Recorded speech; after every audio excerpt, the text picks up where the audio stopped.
become a member on the Coffee, join the Discord, comment down below, like and subscribe. Let's get on to it.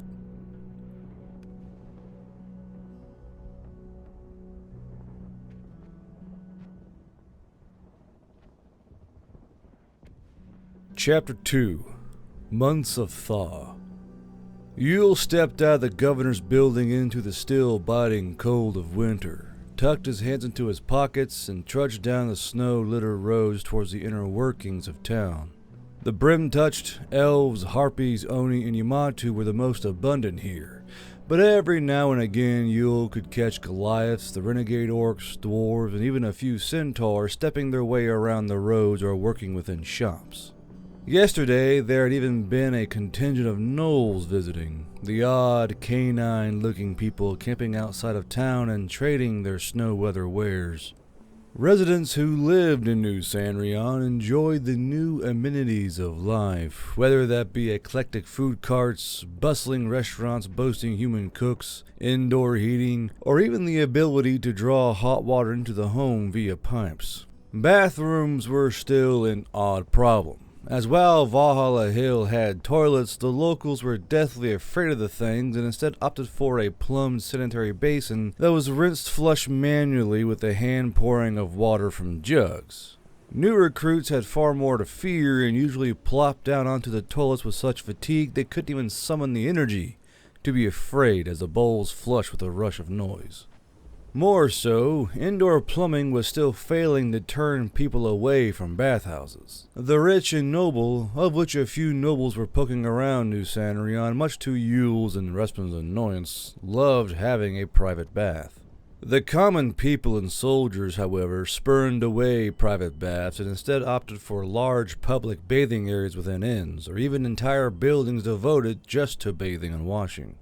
When showers were put on offer, they were seen as ridiculous, as how was someone supposed to wash themselves with only trickles of water? Bathhouses were by and far the most technologically advanced buildings in both New Sanrion and Valhalla Hill, composing of a washing bath, which were far smaller and a rather sudsy event, a rinsing bath to get all the soap and grime from the body, and then the lounging baths where locals mingled. Harpies were watched carefully, as the less civilized specimens were prone to causing issues and making a mess. It was the larger bathhouse that Yule walked into now, exhaling out the cold from his lungs and inhaling the scented warm air of the waiting room. The soldier-exclusive bathhouse was just to the right, and when a brim-touched walked out to grab another towel, he jerked upright and called the entire bathhouse to attention. Yule heard dozens of feet squeak, multiple bodies fall into the water, as well as the confused sloshing of soldiers turning around to try and see just who the hell walked in. "At ease," Yule said, taking off his coat and handing it to an attendant that quickly stepped around the counter. "At ease," the partially naked male brim-touch called out, but was cut short by a far burlier female blue oni pushing past him, one towel around her waist while her free arm wrapped around her chest. "Who the fuck is out here? Oh, morning, Commander," the oni said, blinking rapidly and shrinking back behind the curtains. Yule squinted an eye at the both of them. "Even the one down here is co-ed?" "We try to adhere to the normality of base. Only the soldier bath is co-ed," another attendant said, taking Yule's coat from the other woman and hanging it on a hook. "Everyone else has their own baths." Yule made shoo hands at the two soldiers, then turned to the other woman. "Romela in here?" "Of course, Mr. Yule. She is one of the few early bathers," the woman said, gesturing towards the male bath. "She is currently relaxing with her soldiers." "I thought you said only the soldier bath was co-ed," Yule said, jerking a thumb over his shoulder. The woman gave Yule a tired, exasperated look. "Mrs. Romela is adamant she is in fact a man, and all of her soldiers back her up. At some point, fighting with her is just not worth it, and it is just easier to let the little fae have her way." Yule rolled his eyes. "Of course she does this." "It's already odd that the soldiers bathe together. Don't you think it's unusual?" the attendant asked, folding her hands in front of her. "Why do you have such a rule?" "Soldiers need to understand they have no gender," Yule said, draping his scarf on his coat.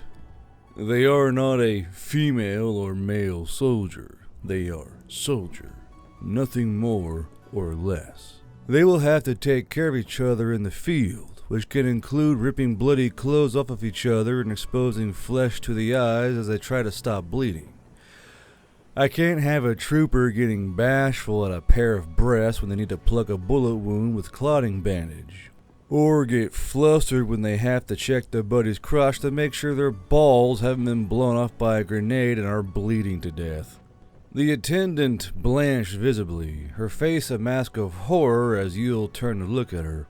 It also builds camaraderie, if that makes you feel any better. Everyone is equal to everyone else, and no one gets special treatment. He pushed past the curtains, striding across the wooden floorboards with thudding boot falls as he muttered under his breath. Unless, of course, you were Rommel, who just likes to stir shit. It didn't take long to find the little German fay sitting back against a large relaxing pool, soaking with the German and American soldiers that had followed her through the veil. She raised a hand to Yule, giving him a cheeky grin. Yo. You're just going to invade the male bath and let those weapons of mild destruction swing free? Yule said, closing his eyes and shaking his head as Romela and her men laughed openly. You can't go bullying the woman who runs this place, and you know you should be in the women's bath. You can't just get your way because you have a gang of bodyguards around you. Romela leaned up off the wall of the relaxing pool with a slosh of bath water. All those women do is stare at me like a rabid wolf is bathing with them. And the brave ones just openly ask me questions about Earth. It gets awfully trite after a while. Better to be in here with my lads than trying to be polite and do things the right way. More snorting laughter echoed after her words, and Yule rolled his neck in annoyance, while one of the American paratroopers handed Romela a tankard of ale. The Fae was way too comfortable with her humans, but as far as he had heard, it was strictly platonic. Romela had never taken a lover as far as he could research. Then again, she may be lying to them all, so who could know? I'm heading north here soon, Rommel. I know, Romela said, dipping her mouth below the waterline to blow bubbles. She still watched Yule with her violet eyes, laugh lines playing along her scarred face. Yule looked around at the small company of men around her, then clicked his teeth. You're a few short. we lost some at Oz. A few others wish to retire. Romela said, lifting her head from the water and nodding towards her men. I still have 63 men who desire war. Yule squatted down onto his heels. I was wanting to talk to you about that, Rommel. I could use your men going north, and Lord knows you're bored hanging around here. Peace has always been boring, Romela said, fluffing out her nearly white blonde hair and laying back against the edge of the pool again, letting her breasts crest along the water just to annoy Yule. If you are going to war again, we will surely follow. Yule held up a hand, blocking everything but Romela's face. I was hoping you could help me with the human volunteers, Rommel, the ones from the prisoners. A few have already died from accelerated aging, but the rest appear to be faring better. Ooh, going to recruit me to some of the renegades? Romela said, then started moving back and forth just to make Yule move his hand around like an idiot. That could be fun. Tell you what, after my morning bath, I'll skip on down to the holding center with my lads and we'll have a little chat. Yule stood up and turned, waving behind his head at Romela as both she and her men laughed. That's fine, just put on some clothes before you do it, you fey weirdo, and stay out of the men's bath. Yule stood with his arms crossed, looking at the humans in front of him now geared up in the uniform of the Veil Riders. 2 months had passed by since he had spoken to Romela, and war loomed on the horizon like a specter. The more serious thawing of the ice and snow was coming, and Yule had to be ready to take these early plans in hand. It had taken a while for Romela to work her silver-tongued magic on the prisoners, but she managed to convince a lot more of them than he had thought she would. Why should we trust any of them? Yethis whispered, leaning up and cupping her hand in front of his ear as she caught her eyes to the 30 humans all lined up in the formation. They were trying to kill us, Justin Rodalee. Only because they had to, Yule murmured, reaching around Yethis' back and giving her shoulder a pat. and they volunteered. There were more. Domino said with a nod, a steaming mug of tea in his hand, casting a huge plume of fog into the air. The others folded into gin pop. That woman kept her word and is teaching English to the recruits. The others are seeking vocations. You'll turn to look at him, under a watchful eye, I assume. Close eye. Domino said with a nod, then took a sip from his mug before smacking his lips. Gremlin's little spy network is keeping firm tabs on them. Chicks clicked her teeth, her rifle hanging across her chest despite being in a well-defended garrison. They may have been acting under duress in taking those contracts, but they actively fought against us. As that may be. Yule said, taking a step forward and Yethis keeping close to his side. They have the gumption to volunteer. There is value in that until they prove themselves. As the months of winter had wore on, the humans began breaking free and clear of the contract magic that had held them in sway, and were tested rigorously by the lone wanderers, Romela, and multiple combat warcasters of the garrison. A great many wanted nothing to do with a war, and instead sought to be released, to enjoy this fantasy world they were now trapped in. Quite a few actually turned mercenary for New Sanrion, preferring to fight on their own terms. Others, on the other hand, were steaming for a chance to take the fight to the Fae directly, though this number was quite small indeed. Yule took another step forward and looked around at the faces of the humans all looking at him. These were nearly all American, and seemed to be from all over the states. There was even a black American blinking at him, a rarity across the Vale. Yule folded his hands behind his back, slowly stepping along in front of them as he spoke in American English. My medical NCO is correct, however. You were all trying to kill us not even a season ago, but you have broken free of your contract. You will be viewed under great suspicion, but we are a rarity here, and I will not toss you away carelessly with the knowledge you may have in your minds. Just to point out, I'm not super against you or anything. Yethis said cheerfully in English, though Yule could tell she was just trying to buy good favor. A few of the humans snorted, already seeing through her meager attempt. Yule blinked at Yethis, then turned back to the humans. Right. We took in your statements, and we understand the amount of pressure you are suffering while under Fae rule. As I understand, humans only number in the low billions, a long fall from the nearly 8 billion we were. Russia is just glass, South America is nearly entirely ash, and Europe is under a tight, totalitarian rule. Ain't the first time. A dusky-haired man said from the line of humans, and a small chorus of chuckles arose from their ranks. Yule smiled as well, though he made sure they all saw it dry away from his lips. Yes, they have had a lot of practice with that. I want you all to understand there's a high chance that we will be facing our own tech on the battlefield. You'll be joining the Lone Wanderers until you are fit for rank, and we will be traveling mostly on horseback. We will have horses and rifles against the possibility of Bradley APCs, Abrams tanks, Apache helicopters, and F-22 Raptors. If you have issue with that, you can walk out those doors now. There was a long pause, and an extremely short woman stepped forward, her hair seafoam gray and eyes got dusky honey brown. You weren't there when the Fae brought down Hellfire on New York. You weren't there when they commanded the 1st through 10th Aviation Regiments to level every major city in the Midwest. We didn't know what else to do when they demanded service. We came over here to survive, but now we have a chance to fight back. When they turned Russia to glass, the sky glowed pink and green for weeks. Another man said, though he didn't step forward. When South America got turned to ash, we didn't see the sun for nearly 2 months. We do not seek forgiveness. We seek retribution. Yethis swallowed visibly, then turned to look at Yule, her hands clasped in front of her.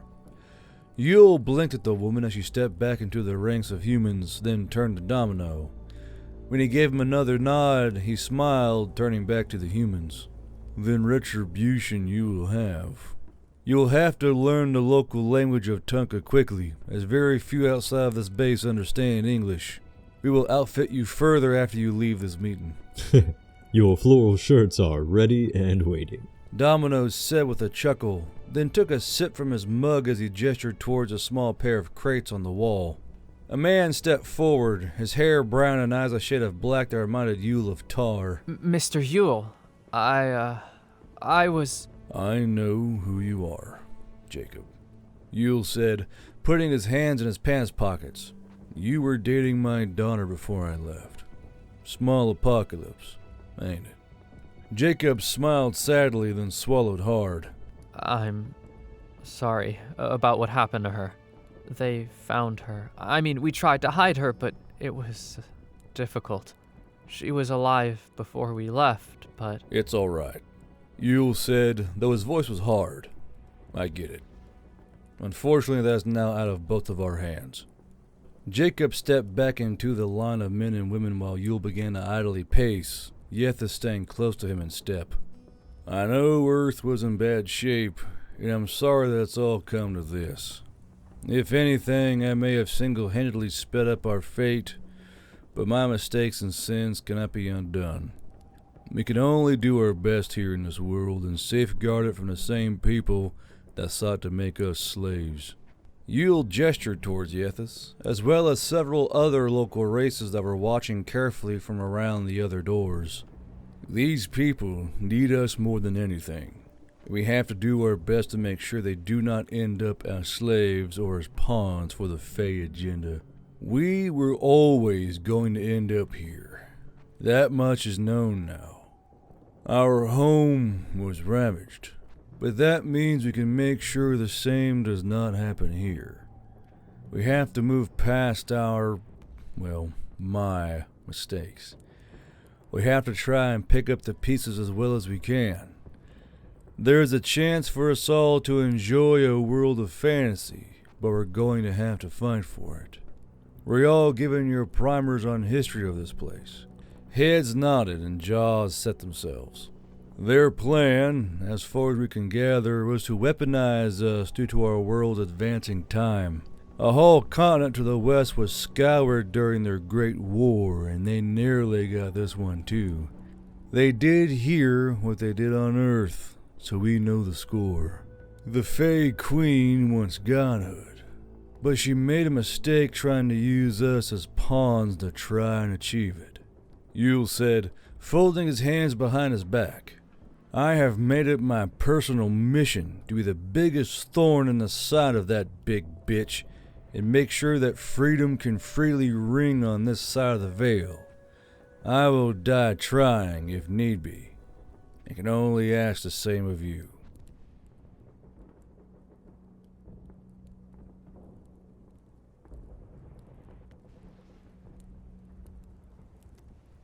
Yule sighed as he took off his boots later that night. Yethis had been a handful, constantly hovering around him as he questioned the humans, and he remembered back to Alavara's words some months ago. While he looked at Yethis as more of a companion, he felt that his heart wanted Alavara more than anyone else. At the same time, he had no idea how to break the subject to Yethis and just left it to fester instead. It was bad enough with Jacob's words echoing around the inside of his skull, and he felt the horrid thoughts from before crawl back inside his brain. He wanted to be beside Alavara, as she always made him feel better, and all the dark thoughts seemed to flee when he was around her. Then he remembered that today was likely the longest he had gone without being around Alavara for a while, and he chuckled to himself. Alavara had been just as clingy as Yethis these past few weeks, and Yule was certain that if he poured cold water on his dick, steam would hiss away from it due to all the friction it was getting lately. There were times Yule even made up an excuse to get away from Alavara and their bedroom, or claimed he had a headache in order to give himself a single night of rest. The more she heard of other women getting pregnant, the more she seemed to be fueled with determination. She even went as far as learning how to properly straddle him in order to take on the workload. At this point, Yule was more than ready to get back out onto the road, if only to get a break from the constant pestering of Alavara. It wasn't that he didn't want kids, but the shadow of his past life constantly loomed over him, as well as the knowing one of his own flesh and blood was stuck on the other side of the veil in a manner of unknown state. The door opened and Yule looked up to see Alavara bustling in with a small cauldron in her cloth-clutching hands. His break from her was, apparently, due up. "What is that?" Yule murmured, leaning back down to pull his socks off.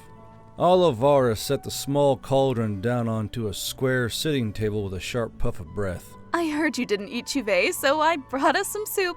"Soup, eh?" Yule said, looking back up to see she also had a small satchel with bread, bowls, and everything else they needed.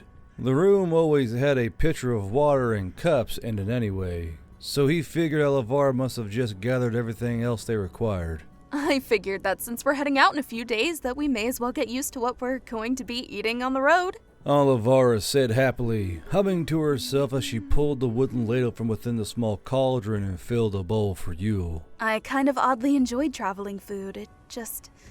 how do you humans say? Hits differently? Yule chuckled to himself as he stood up. "I suppose that's a way you can put it. Are you sure you want to come with us? It's going to be a lot of moving on horseback and plowing our way through the melting snow." You act like I didn't grow up a commoner. Alavara said chidingly, setting down Yule's bowl and filling her own. I spent many mornings riding a horse through snow and the brack. They ate together as Alavara filled him in on everything she knew about the region further north. And then they went to bed, Alavara having a belly of soup, sparing Yule of more pain in his hip flexors. Sleep came for Yule when he recognized this old sensation from times before, and sighed to himself, settling back into his thoughts as Katja came to visit him again. It took some time as he lay there, mentally staring out into the inky black, but color slowly began to fill in around his eyes. He was back in the little stone room from way before, and even the shelf was there, bearing the caps of the Fae he had killed in the past. There was, however, more noise outside the window, and he walked up to it, squinting his eyes to the chilly winds and snow that tried to slip past the warmth within. Down below in the ruined holy city, a few of the buildings had received minor repairs, and a few flickering lights glowed inside the old blackened windows. Yule found this curious, as the ancient city had been nothing but a frozen, derelict hulk the last time he was here. Voices echoed down a hallway, and Yule turned away from the window a few inches, looking at a door in which a light was building around the gaps as someone walked closer. The first person to enter was a mouthless, elven-looking woman holding a lantern, who Yule knew to be the goddess Vynn. He was also told she usually wore a mask, though here she did not. The space where her mouth should be naught but a stretch of skin. Unlike Katja, she wore no armor, just wrappings of cotton and silk in colors ranging from purple, black, yellow, and red, woven to create interesting patterns along her strong, lithe body. Her long amber hair floated around her freely, and Yule wagered it rarely ever hung in a braid. He figured she must have shrunk herself down, as reports told him she was usually a towering figure. Just behind her was Katja, looking far happier and smiling at him as she closed the door behind her. She still wore her armor, as always, and Yule noticed she still didn't wear shoes. Actually, they both weren't wearing shoes. Why did none of these people wear shoes? Good evening, Yule. Katja said, fluffing out her loose white hair with her fingers as only a few strands were wrapped into braids.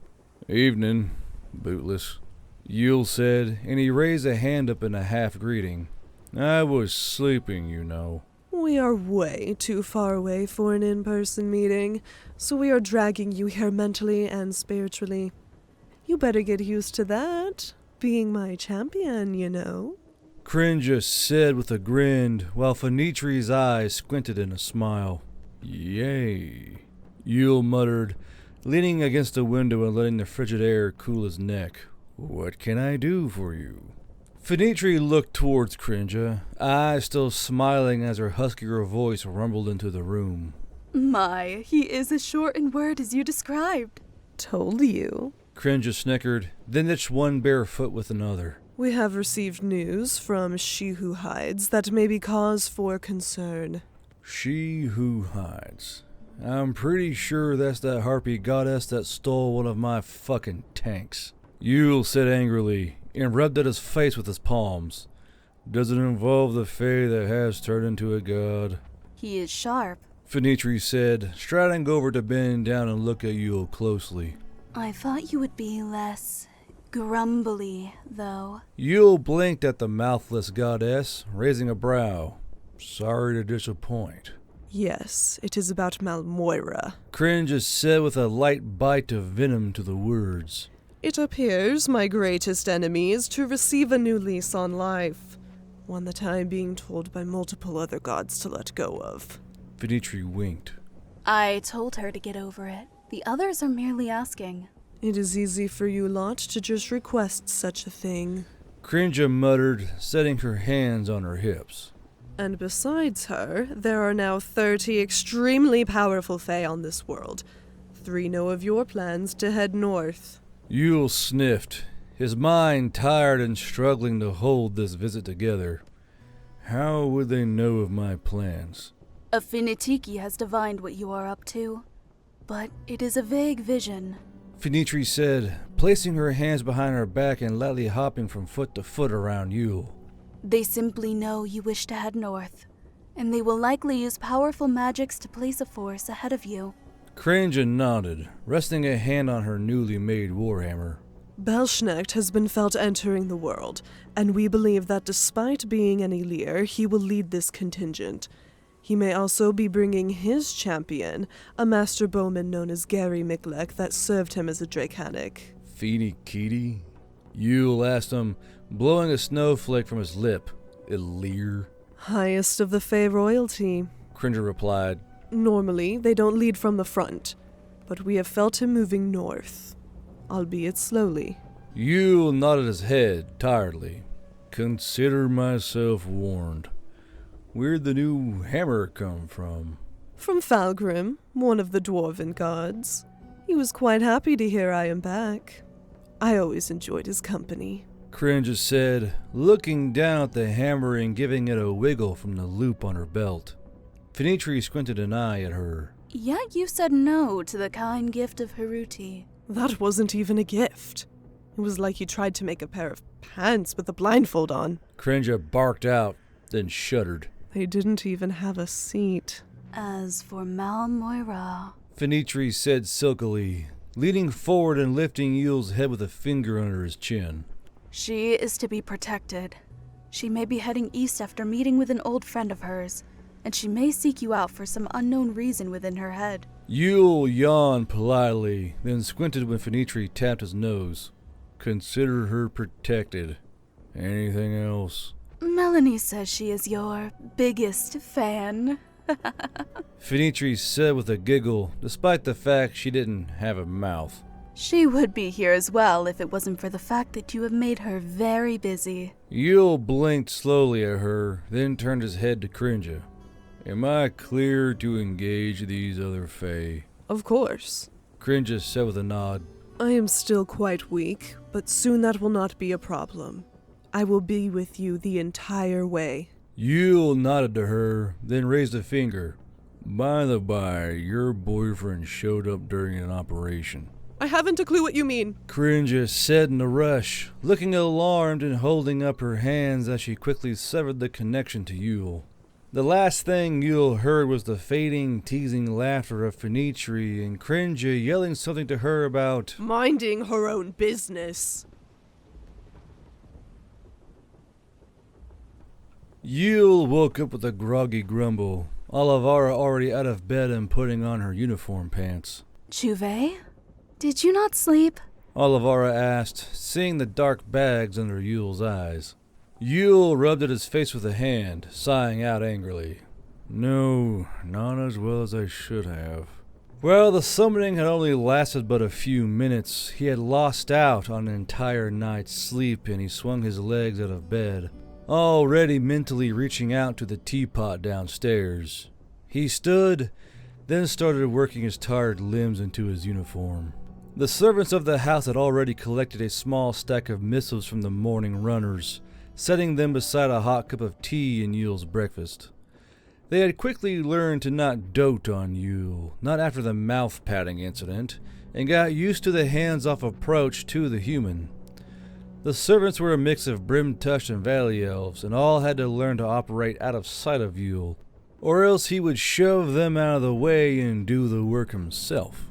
Alavara, however, loved having servants, and made them do all manner of tasks to make her life easier. Yule sat down heavily in the chair after managing his way down the stairs and started tearing open missives with bleary, squinted eyes, grumbling to himself as his sleepy fingers fumbled the letters open. Anything good? Alavara said in a chirpy morning voice, laying down to happily smell a breakfast she didn't have to make. Yule pressed his lips together, reaching over in the vague direction of his tea mug. Enemy troop movements, mostly. The rogue humans' forces are dissipating, which is good. This Moira woman is moving east, which is less good. We got in our last crop of coinage from the dwarves. The Oni have paid their dues. Yamatu have paid their dues. And we got multiple nobles already sending us money, so we'll be on their good side. Oh, and the roads are slurry, so it's going to be a muddy start. Muddy start. Chikily shouted happily, scrambling down the stairs from his own room and nearly colliding with a dining table chair. Adventure again! War and blood! Exciting! Yethis stepped down the stairway towards her own seat, pulling it out with a quizzical look. What's going to be a muddy start? The travel north. Alavara said shortly, buttering one of her bread slices. Yethis replied, taking her seat on the other side of Yule. Not a glorious day in the 2nd Division if it's not muddy or raining outside. I heard muddy and raining, which means I want no part in it, and we're not going. Mackey mumbled as she came down the stairs, her head pinging with a slight hangover. I think I would rather crawl butt naked through the ice and snow and let my nipples freeze off than go out on the roads at this time of year. Yule snorted. 601st is already in the Aranani Highlands scouting ahead for us.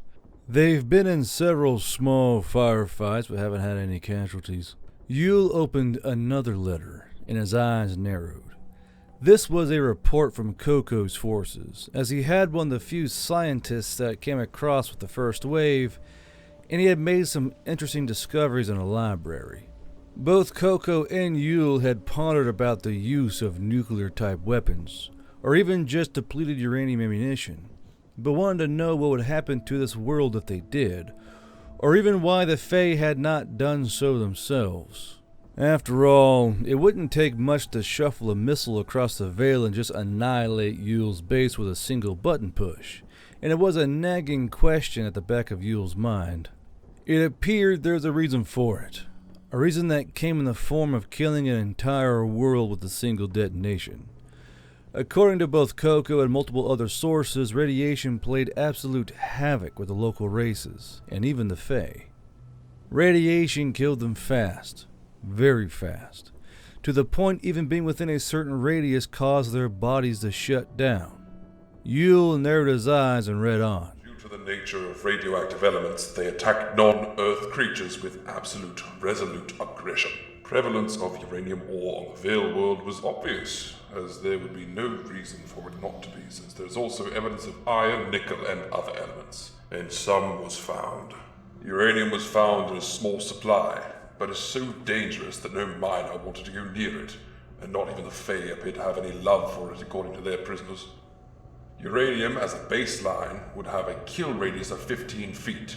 That is a kill radius, not a radius of sickness or infection by radiation. Anything exposed to it within 15 feet would have seconds to run before the body starts to shut down as the radiation begins to attack the magic within the body, consuming it to generate more radiation.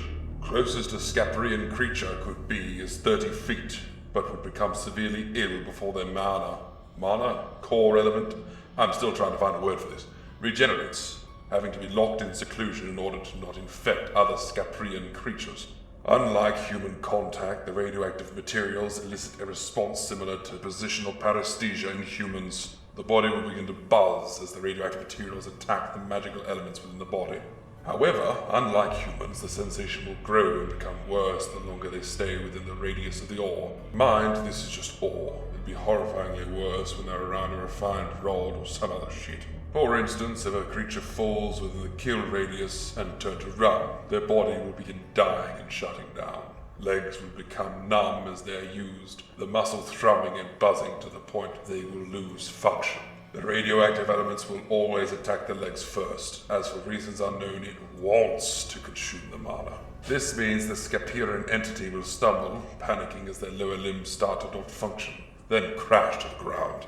The radiation will then go to work, as long as the creature is still in range, that is, and begin consuming the rest of the mana in the body. It attacks the brain last due to the shielding around the brain from the massive mana that resides in it, which in turn means the creature is completely aware of their body breaking down. If the creature fails to get to a safe distance, it's already over. The droning buzz will grow in volume, the creature having to suffer the feeling of their legs, arms, fingers, organs, all of them shutting down and building the drone echoing through their body. Their muscles will still twitch, fingers will still grasp the ground, legs may kick or jerk as the brain desperately commands the body to move, but they simply will not be able to, as the radiation consumes the magic to create more radiation. Once it reaches the chest, the creature will not only feel but hear their lungs, heart and chest muscles shut down. The buzz will grow so loud it will be all they can hear or feel until finally they will not even be able to see as the radiation moves towards their brain. To them, they will not see well, as if their head is near a bass subwoofer. Then blackness will take their side, their body feeling as if they are under the epicenter of an earthquake. They will not be able to scream, or cry out, or even beg for help as the radiation attacks their brain, turning off their lights for good and consuming every inch of magic in the body. Afterwards, the body will be radioactive for months until the radiation has no more mana to consume, in which the radiation will fade away to quote-unquote safe handling levels, in which extremely strong individuals wearing suits of armor made from mithril, steel and lead will be able to transport the body from burial, normally inside old mines, crags, deep holes in the earth, or dumped into vats of molten lead, which afterwards are sealed and then deposited somewhere safe. Most humans handle 150 to 250 MSV as a short-term dose, while a Scaprian creature would be hospital-ridden or even killed if they were subjected to the same kind of dosage. Small tests were done on animals, but other reports came from the records of local doctors. Yule sat back in his chair, both relieved and a little horrified. While this more or less confirmed that he was safe from nuclear attack, he had to wonder just how much damage a single warhead could do to this world. Or what would happen if the Fae adhered to a mindset of, if I can't have it. Yule okay? Chikily asked, and Yule jerked his head up, realizing he had been staring at the letter silently for a little too long. You look angry. Yule cleared his throat, setting the letter down. Nah, never you worry. Just some interesting news, Yule said, then rustled Chikily's hair. After breakfast, and questions buzzing around in his mind on whether or not he was relieved or now even more worried, Yule set out to start rounding up the wagons and horses he needed to transport his troops the next day. Half of that work was already done. While the new Centaur recruits were less than happy about it, Wulf had already rounded up enough wagons and horses to transport the infantry while other mounts stood on standby. Motorbikes with sidecars and dingo light vehicles sat staged in a long line, all hauling a trailer of some sort or another. Yule was able to spot Wulf talking earnestly to two junior Centaur NCOs, and he walked towards them, weaving his way past the handcarts going back and forth along the road as supply NCOs had rations delivered. The main road ran in between the base and New Sandrion, and the place was a chaotic ant crawl of people going back and forth. It's not going to be a problem. You guys hang out on the flanks and we'll keep all the regular horses separate. Seriously, it's a big nothing burger, Wulf said, taking off his hat in exasperation. One of the centaurs, a young female corporal with short cropped blonde hair, crossed her arms angrily while swishing her tawny tail from side to side. As well as that may be, we expect them to be tied far and away from us. They are mere disgusting beasts, and we will not be afraid to kill them if they get too close. Yes, whatever. Go on and get your people together. Wulf said, waving his hat at them as the two centaur turned, then placed his cattleman's hat back onto his head. Jesus Christ, most of the horses are mares anyway. Yule chuckled, causing Wulf to look around at him. Having fun playing with the bossy ponies? Absolute pain in my fucking ass. Wulf growled, folding his arms and kicking his boots at a bit of slush. They act like we're gonna just let stallions run around mounting anything that breathes. Yule sniffed, watching a large yellow Oni pick up a crate with his massive arms. They're a bit touchy about horses, being centaur themselves. You laugh, but they will slaughter any horse that gets across their borders in their homeland. Straight up murder a horse and leave it to rot in the sun. Charmin', Wulf muttered. Anyway, we are overbooked. Yule looked back to Wulf. Overbooked? The hell are you talking about? Nearly every lone wanderer from here to Fathdore showed up, along with Romela's troopers. Yethis threw a fit, and now she and her 13th are coming. You may have just wanted a company, but you're looking at a battalion-sized element coming with you. Wulf said, pulling out a notepad and showing Yule. The 13th, the 111th, the 19th, the 3rd. Why the hell are so many units shoehorning in troops? Yule said with a laugh, taking the notepad from Wulf. Why is everyone chipping in platoons? Because there was almost a fight in the fucking command building. Wulf said, pulling a hand-rolled cigarette from his shirt pocket. Chicks was only able to calm down the other NCOs by saying that each unit could elect a single platoon and add them to the roster. Yule sighed out with a cloud of foggy breath. This is going to be a very stout battalion. The whole point was to be small and sneaky while we traveled. What the fuck are we going to do with a mortar battery? Put it on a wagon. Wulf said matter-of-factly, then gestured with his lighter towards the 3 wagons bearing their crews. Them Oni, halflings, and dwarves are hella Caine. They were trained up here and have yet to use their tubes in anger. Yule hung his head back, growling out towards the sky. Fucking fine. Let's just get all this shit together and get out of here. Wait. Hold on, is this number true? Wulf leaned over to look at where Yule was pointing on the pad, then nodded as he took a drag from his cigarette. Yep, 127 humans, all armed, dangerous, and stupid. Between the lone wanderers and Rommel's men, we have 127. Yule asked, absolutely shocked at the number. Wulf shrugged. Some of those Marines from Tallweed kicked in their number. God damn. Yule said under his breath, then handed the pad back to Wulf. Talk about a walk to remember. Can't remember us having this many humans in one place after the cross. Oh, by the way, Preacher got into another fight at the local temples again. Wulf said dryly, taking another drag of his cigarette and watching more crates of bottled water glasses and goods get loaded onto a wagon. He's still hell-bent on bringing the word of the one true God to this land. Yule snorted. I thought he was banned from the temples after that whole thing with the brazier. Wulf grinned, cigarette wiggling in his lips. He is. He just ran in as fast as he could. I suspect we'll be getting an angry visit from Leeds here soon. According to the report this morning, he tried to set her offerings on fire while screaming about false gods.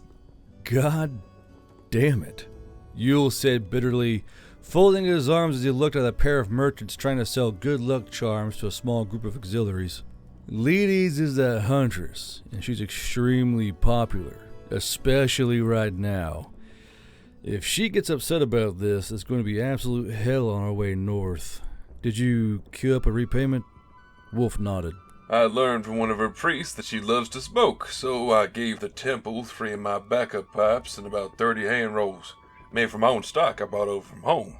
Hopefully that's enough, Yule said, then gave Wulf a light punch to the shoulder. Thanks for taking one for the team. It's my fault. I'm the one who got him drunk enough in the first place. Wulf muttered, then fished out another book from his coat. Want to know all the newbies? Yule puffed a fog of breath from his nose, then set his feet, reaching into a pocket for his flask. Fuck it, why not?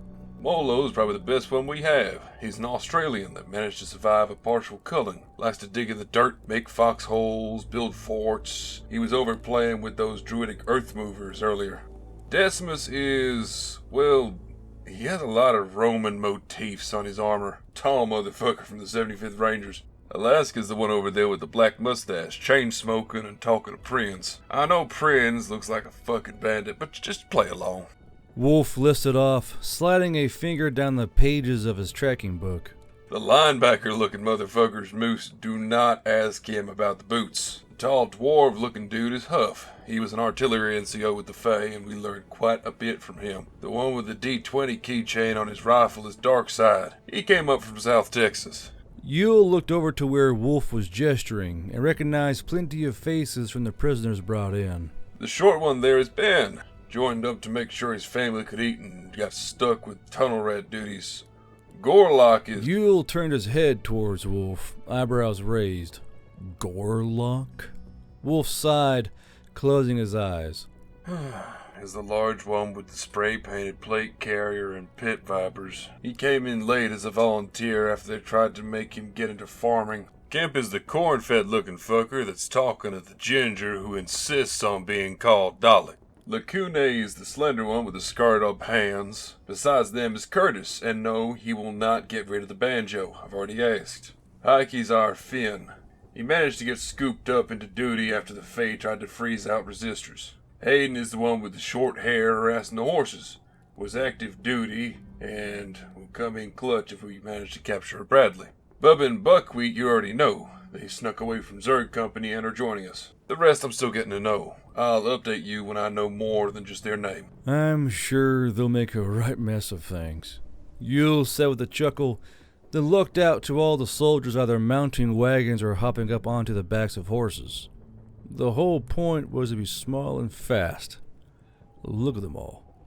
Chix, rifle again slung around her chest, came walking up to Yule and Wulf, cheek as always packed with chewing gum. You may not be small and fast, but you will certainly be safer. That's for sure. And I assume you're coming too? I don't believe a battalion needs 2 sergeant majors, Yule said, turning to face Chix. Chix shrugged. You never know. Plus a few more snuck into the Lone Wanderers. Chix said with a cheeky, toothy smile, then blew a bubble as Yule grimaced. Yule didn't have the time to retort as Chikily went sprinting by the group of humans, while Alavara, Mackey, and Yethis stepped across the muddy snow on the road, all of them in full winter uniform and weapons slung over their shoulders. Yule sighed, then whistled to a small gaggle of senior NCOs, whipping his hand in the air. The NCOs took off with a bark of orders, and Yule turned to everyone around him. Well, let's get this show on the road. Hopefully no one sees the miles-long train of infantry and cavalry along the trees.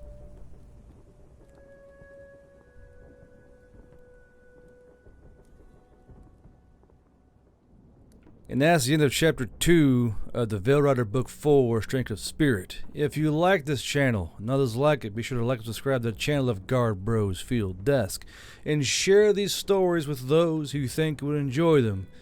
This channel more or less survives on word of mouth. So do me a favor, do me a solid, go out there and spread that Veil Rider goodness. Section 222 is for sale on Amazon. I'll be getting my orders in here soon for signed copies. Join the coffee, become a member, get those sneak peeks and all those little teasers. When you're a member, you get a special role on the Discord server, a special channel where you get sneak peeks into the art as it's being made for the book. And until we see you next time on this side of the veil, that was Amanda, that was Fire, that was Hailey, that was the Heuristic Rider, Rue, Simba, Mech, and Technoward, and this is Guard Bros Field Desk. We'll see you next time.